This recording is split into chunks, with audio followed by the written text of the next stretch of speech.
cái này nhiều quân tệ nữa.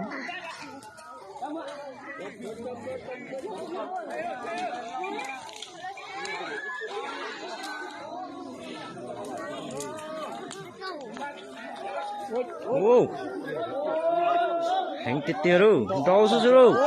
Ô chào chín châu ấy đồ á sự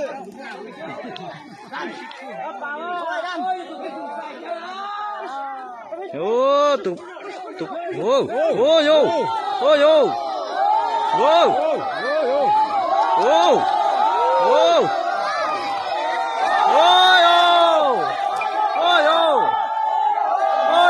Aquilino rồi. Ôi ô. Ôi ô.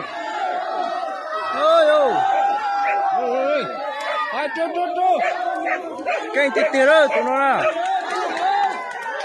Cái chết tiệt rồi Aquilino rồi. Ôi ô chụp rồi.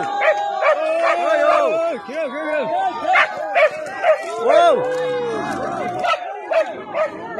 Ôi ô.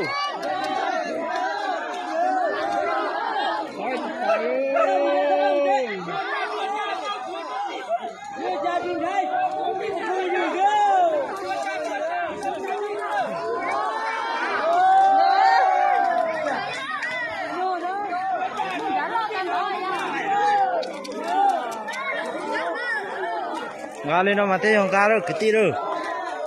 chạy chỉ sẽ hổ nó trốn số cả rồi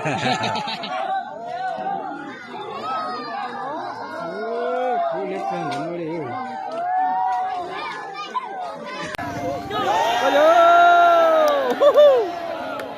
Ôi yo. Ôi yo.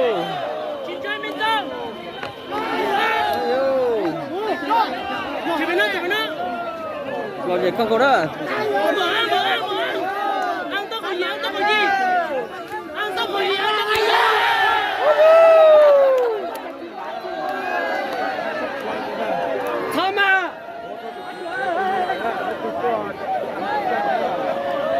Ăn dân rồi đó.